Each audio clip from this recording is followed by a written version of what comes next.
ప్రభువైన యేసుక్రీస్తు నామం పేరట మీ అందరికీ శుభములు తెలియజేస్తూ, మరి నోవాహు ఈ లోకంలో జీవించినటువంటి నీతివంతమైనటువంటి జీవితం గురించి ఈరోజు మనం మాట్లాడుకోబోతున్నాం.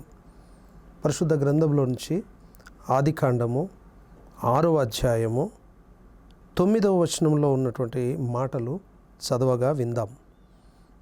నోవాహు వంశావళి ఇదే. నోవాహు నీతిపరుడును తన తరములో నిందారహితుడనై ఉండెను. నోవాహు దేవునితో కూడా నడిచినవాడు.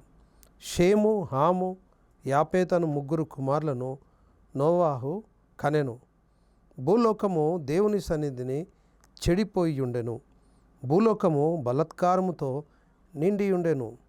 దేవుడు భూలోకమును చూచినప్పుడు అది చెడిపోయి ఉండెను.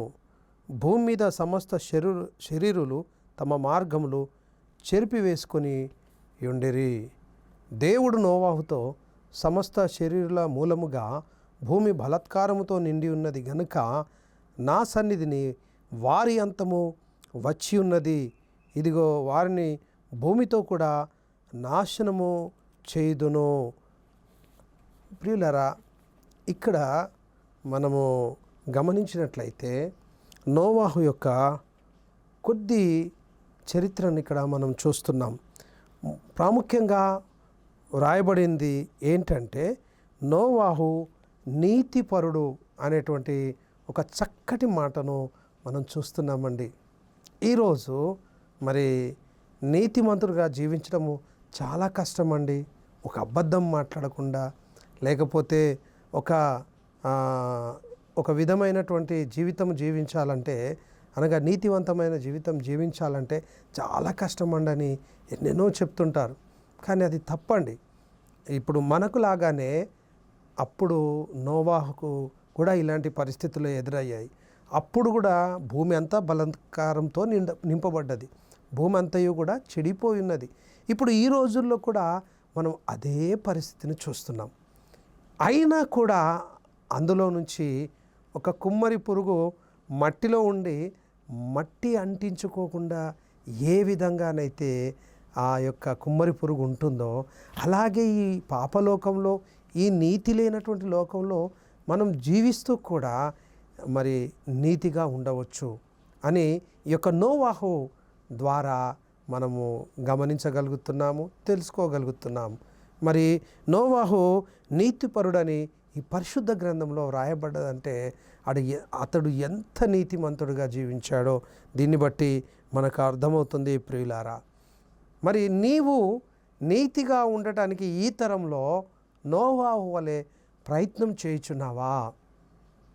ఎందుకంటే నీతిలో ఉండేటువంటి ఫలము చాలా గొప్పదండి. నీతిమంతులు సింహం వలె ధైర్యముగా నుందురని సామెతల గ్రంథంలో వ్రాయబడింది కదా, మనకు తెలుసు. కాబట్టి నీతి మరణం నుంచి రక్షిస్తుంది అనేటువంటి ఒక చక్కటి మాటను కూడా చూస్తున్నాం. కాబట్టి ఈ విధంగా నీతి గురించి సామెతల గ్రంథంలో చూసిన, బైబిల్ అంతా వెతికి చూసినా కూడా చాలా చాలా చక్కటి మాటలు మనకు కనబడుతుంటాయి. కాబట్టి నీతి అనేక విషయాల నుంచి రక్షిస్తుంది. కాబట్టి ఈ యొక్క నోవాహు కూడా అందుకనే ఆ ప్రాముఖ్యమైనటువంటి జీవితాన్ని కలిగి ఉన్నాడు. నీవు కూడా ఈ లోకంలో అనేకమైన విషయాలు ఉండొచ్చు.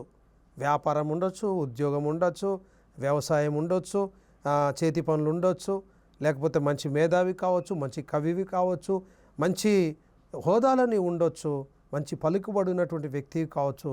కానీ నీతి లేకపోతే ఇవన్నీ వ్యర్థమండి.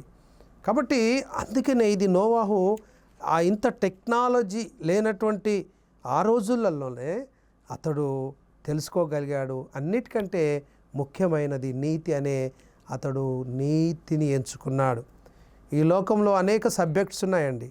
కానీ మరి నువ్వు ఏ సబ్జెక్ట్ ఎంచుకుంటున్నావో సరే, ఒక చదువు పరంగా కావచ్చు, లేకపోతే సామాజికంగా కావచ్చు, అది నీకు అవసరమైంది నువ్వు ఎన్నుకోవచ్చు. కానీ మరి ఆత్మీయ విషయంలో మరి నీతి అనేది ప్రాముఖ్యమైంది. ఈ ఆత్మీయ జీవితంలో నీవు ఈ నీతిని ఎంచుకుంటున్నావా? ఈ నీతిని నువ్వు కలిగి ఉన్నావా? కొన్నిసార్లు అబద్ధం ఆడండి, మా ఉద్యోగాలు కుదరవు సార్, లేకపోతే వ్యాపారాలు జరగవండి, లేకపోతే సొసైటీలో మేము బ్రతకలేమండి అని మీరు చెబుతుంటారు.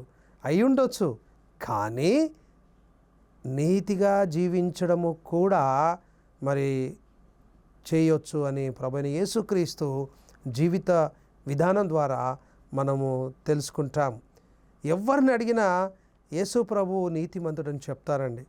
అన్యులు అయినా ఇంకెవరైనా ఎవరైనా యేసుక్రీస్తు చాలా నీతిమంతుడండి, ఆయన బోధలు మాకు చాలా నచ్చుతాయండి అని విధంగా అన్యులు సైతం చెబుతుంటారు. అంటే మరి ఈ యొక్క నోవాహు అప్పుడు మరి నీతిగా జీవించాడు. అలాగే నిందారహితుడుగా కూడా ఉన్నాడు అతడు. మరి ఆయన మీదకి ఎన్నో నిందలు వచ్చాయి, ఆయనను ఎంతో అన్నారు. ఆయన మరి ఒక దేవుడి భక్తిపరుడని, లేకపోతే ఇంకా పిచ్చివాడని, వెర్రివాడని ఆయన రకరకాలుగా గేలి చేసి ఆయన మీద ఎన్నో నిందలు వేస్తూ మాట్లాడారు. భక్తిగా ఉంటే ఏమొస్తుంది అని ఈ విధంగా ఆయనను ఎన్నో రకాలుగా ఆయనకు నిందలు వచ్చాయి. కానీ నిందలు వచ్చినా కూడా ఆ నిందలకు రహితంగా ఆయన జీవించాడు. నీ మీద కొన్ని నిందలు కూడా వస్తాయి ఈ లోకంలో. నువ్వు ఎంత నీతిగా ఉన్నా కూడా ఈ సమాజం ఏదో ఒక నీపైన నింద వేస్తుంది. నువ్వు ఎంత నీతివంతమైనటువంటి కుటుంబం అయినప్పటికీ ఎవరో ఒకరు ఏదో ఒకరు అంటూనే ఉంటారు. నీ సంఘాన్ని అంటుంటారు, నీ సేవను కూడా అంటుంటారు. కాబట్టి ఇది ప్రతి ఒక్కరికి ఎదురయ్యే నింద అండి. కాబట్టి అయినా కూడా దానికి రహితంగా నువ్వు జీవించాలి. మన ప్రభు అయిన యేసు క్రీస్తు ఎలాగ పాపరహితుడో అలాగే నువ్వు నిందారహితముగా జీవించాలి. మరి నోవాహు ఆ విధంగా ప్రియులారా జీవించాడు. మరి జీవించినప్పుడు అతనికి ఒక షేము, మరి హాము, యాపేతను 3 కుమారులు కలిగి ఉన్నారు. ఈరోజు ఒక క్రైస్తవుడు నేను వివాహం చేసుకోనండి అంటే అది కరెక్ట్ కాదు. నేను పిల్లలను కననండి అది కరెక్ట్ కాదు. లేకపోతే నాకు ఒక్కరు చాలండి అని నీ యొక్క సొంత జ్ఞానాన్ని నువ్వు చూపించడానికి అది సరి అయినటువంటి విషయం కాదనేటువంటి మాటను మరి యొక్క వాక్యం ద్వారా మనం గమనించగలం.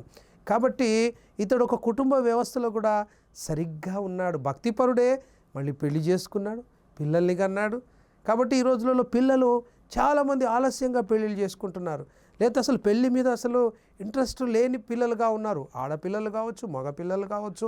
ఎంత భయంకరమైన దేవుని యొక్క క్రమానికి మరి ఇది విరోధం అండి. కాబట్టి ఖచ్చితంగా ప్రతి మరి పిల్లలు వివాహం అనేది ఆ వ్యవస్థను గౌరవించాలి. అలాగే మరి ఇక్కడ భూలోకము దేవుని సన్నిధిని చెడిపోయినట్టుగా చూస్తున్నాం. ఈ రోజుల్లో కూడా అనేక రకాలైనటువంటి మరి టెక్నాలజీని చాలామంది చెడుకు వాడుకుంటున్నారు. చాలా అభివృద్ధి ఉంది, చాలా జ్ఞానం పెరిగింది, కానీ ఎక్కువ శాతము చెడుకే వాడుకుంటున్నారండి.